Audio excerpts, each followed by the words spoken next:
제1장 이 세상과는 다른 시스템. 하나님의 나라는 은혜의 나라입니다.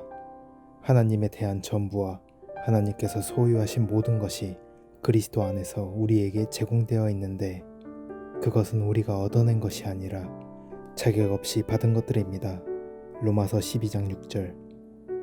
그런데 안타깝게도 그 은혜의 유익들을 평생 경험하지 못하는 그리스도인들이 많습니다. 그 이유는 매우 단순합니다. 하나님의 은혜에 믿음으로 반응하는 방법을 배우지 못했기 때문입니다. 은혜를 정의할 때 대부분 자격 없이 거저받은 호의라고 하는데 그것도 맞는 말이지만 완전하지는 않습니다. 성경은 은혜라는 단어를 사용하여 여러 가지 것들을 묘사하고 있습니다. 바울은 이방인들을 향한 자신의 사역을 은혜의 직분 또는 경륜이라고 했습니다. 에베소서 3장 2절 세번역.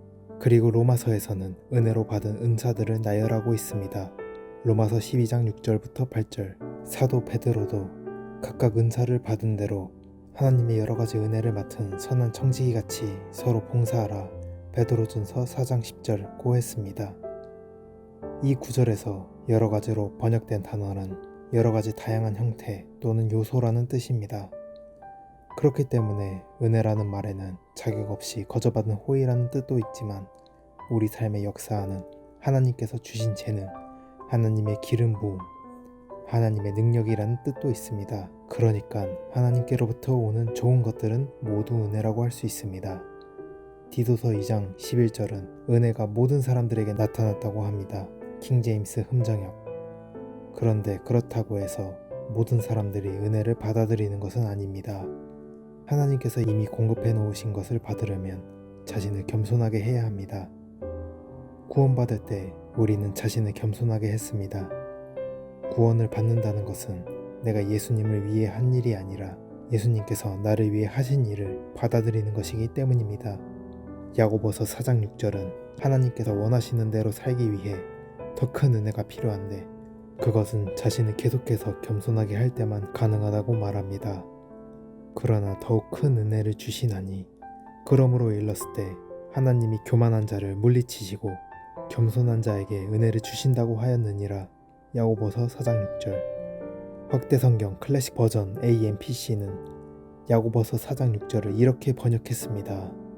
그러나 주께서 우리에게 더욱더 많은 은혜, 세상의 악한 조류와 그 외의 것들을 넉넉히 이기게 하는 성령의 능력을 주십니다. 그래서 그분이 이렇게 말씀하신 것입니다. 하나님은 교만하고 거만한 자를 대적하시지만 낮은 자, 하나님께서 주시는 은혜를 받아들일 만큼 겸손한 자들에게는 계속적으로 은혜를 주신다. 야고보서 4장 6절 AMPC 역자 직역.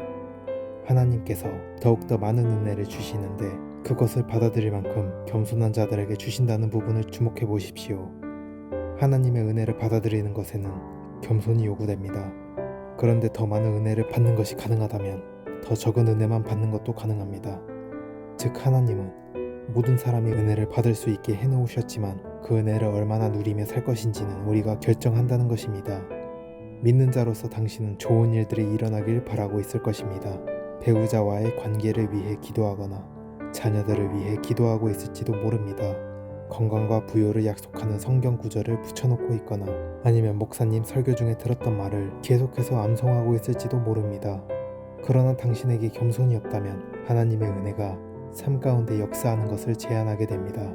우리 안에 계신 성령님은 그대로이지만 골로새서 2장 9절부터 10절 우리를 통한 성령님의 역사는 줄어들 수 있다는 말입니다. 구원은 받았지만 성장이 없을 수 있습니다. 그렇기 때문에 하나님의 은혜를 전부 누리려면 하나님의 나라의 법칙들에 협력하는 법을 배워야 하고 모든 일에 있어서 하나님의 방법을 선택해야 합니다.